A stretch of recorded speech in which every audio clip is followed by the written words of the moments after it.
I've been noticing this growing trend on YouTube and TikTok called Underconsumption-Core that is really starting to gain a lot of popularity. And I have some thoughts. I've been digging into it, watching the little short videos and as well as a lot of the discourse and commentary around this. And there seems to be pieces missing to the discussion. And I want to share it because I'm looking at this as somebody who is on a journey of slow living and being mindful and minimizing my expenses and my belongings. But I'm also a therapist, and I guess I see the individuals behind the trend and those who might feel impacted by the trend, and I want to speak to that person as well. So let's jump into the good, the bad, and the concerning, the worries. Yeah, let's jump in. If you're not familiar with Underconsumption-Core, I'd be very surprised. It's kind of all over the place, but it's basically the idea of, using up what you have, using things to the end of their life cycle, and not buying unless there truly is a need. So you might see individuals only buying a certain amount of makeup and only repurchasing when it's completely empty, having furniture for a very long time. Even if it's a bit scuffed, they'll keep it instead of buying new furniture. You might see individuals who have shirts that are at the end of their life cycle that they've repurposed by cutting them up and using them as cloths. So there is a lot of different ways that people are engaging in this trend or view underconsumption. I've also seen other individuals mention that it doesn't really seem like underconsumption. For them, it's normal consumption. But regardless, I have thoughts. And the first point I want to make is, talk about the good. I think there's a lot of good that comes from this trend. I think it's awesome that it makes people reflect on their own spending, their own consumerism habits, what they really want to do in terms of buying and their own consumption. That's great. Reflecting and having you question that, awesome. I think it's also amazing that it's opening a discourse about consumption, because for a long time, the reigning mindset was really overconsumption. So overconsumption is this idea of buying in excess to our actual needs. And we saw a lot of influencers over the last few years show their excess of like makeup, of like Stanley Cup collections, for instance, that kind of stuff. And we've also seen very aesthetic homes that are all matching and quote unquote perfect. So what I also enjoy about this trend is that it's normalizing having mix match things and not feeling the need to go and buy a matching set of things just to kind of fit in with the status quo. I also enjoy that it's encouraging us to use things up, to use things to their full capacity, and to only buy when you really need it. That's great sustainability wise, and it's also great for money. Honestly, the bottom line of having enough money.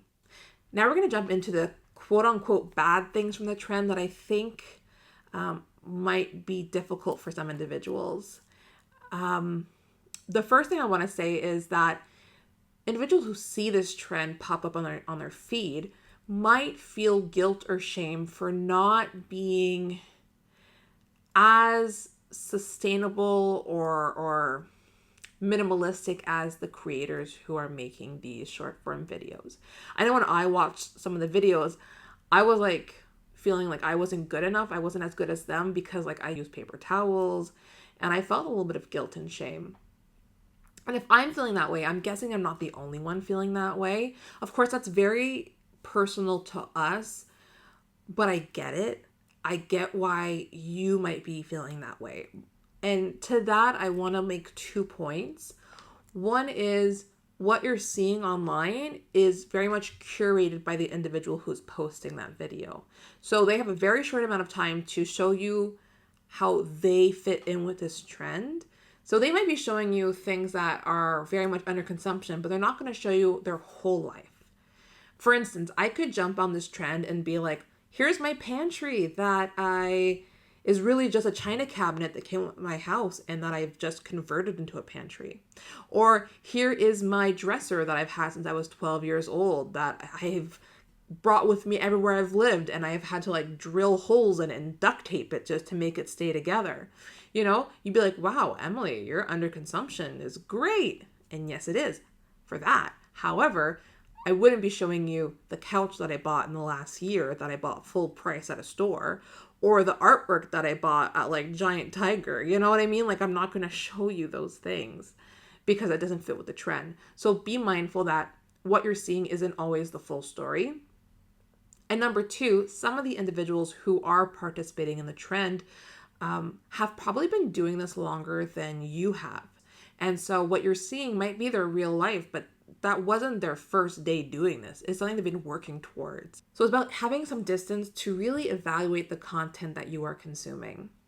Another part of this trend that I'm unsure about is just how it's so dichotomous. So it's like an all or nothing thinking. So it's all like overconsumption or underconsumption, right? We're swinging the pendulum back and forth. We've been doing overconsumption for so long that now we're doing underconsumption.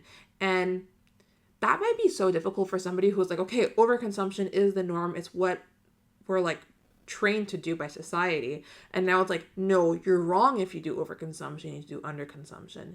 And that pendulum swing is really difficult. I think it's more healthy to see how you can find your own path in the middle, right? The path that's right for you. So whatever conscious spending looks like for you is okay and it's valid.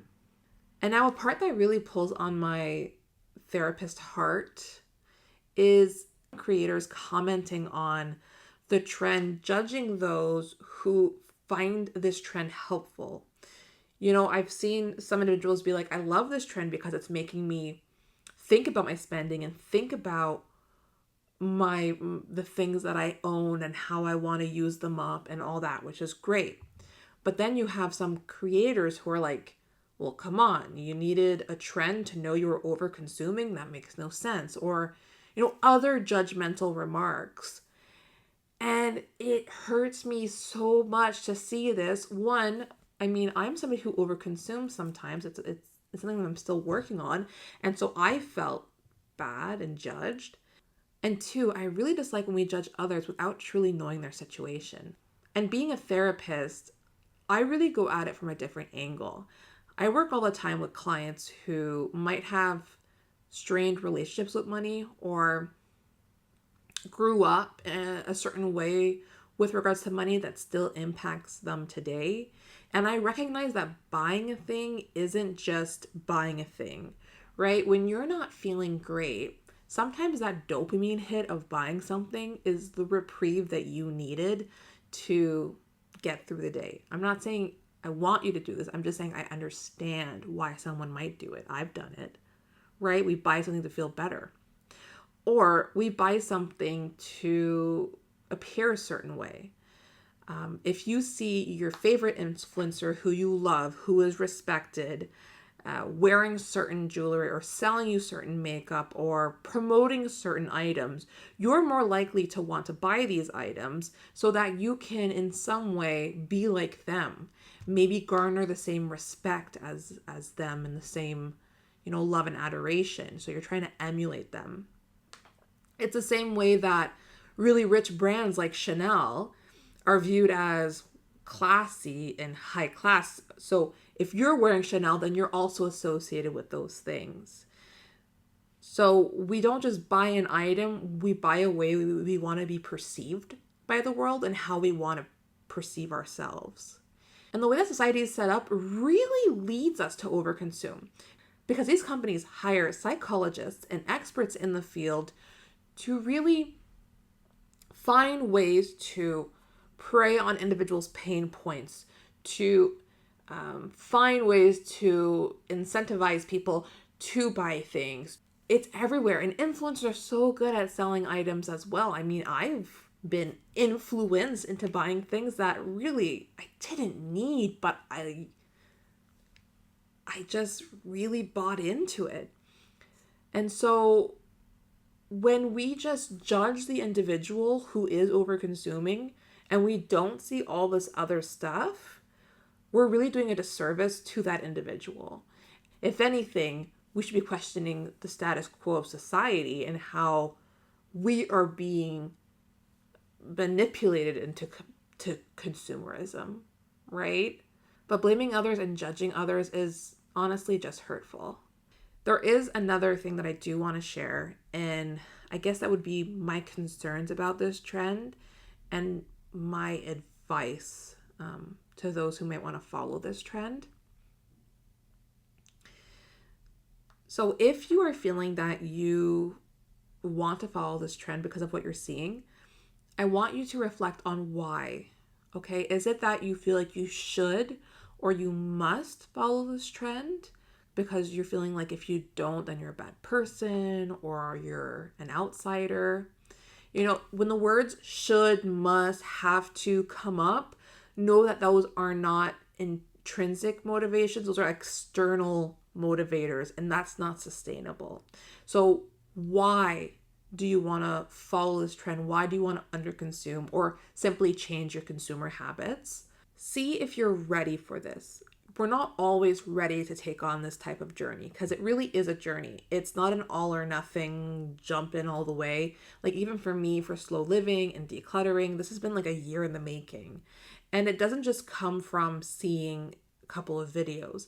It comes from a lot of internal dialogue. It comes from a lot of intentionality of what you want from life, finding your path, finding what you value, finding how you want to live your life. And so recognize that it's a journey and see if you're actually ready for that journey.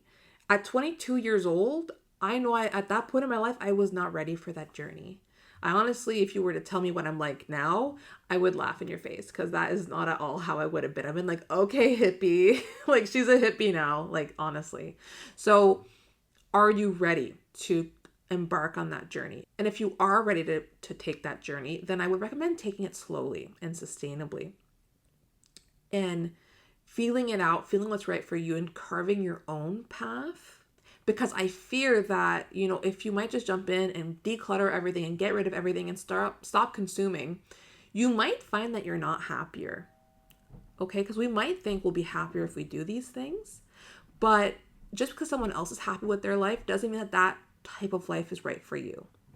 You need to find your authentic path. And to do that, it takes time. And to that, I also want to point out that this is a trend. And trends like this aren't always based in reality.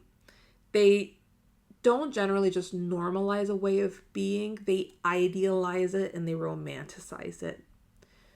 You take away some of the reality when you idealize it, right? It's like, oh, this is so amazing. Look how they're living their life. But you're only watching a short video, right? You don't know their whole life. So to summarize that, if you want to jump on this trend, I would really recommend simply starting with being conscious of your spending habits, focusing on intention and how you want to live your life, and find a way to carve your unique path. I hope this was helpful for you. If it even resonated with one person, I'll be super happy. And I would love to hear your comments below. Let's continue the conversation in the comments and keep living your authentic life. Bye.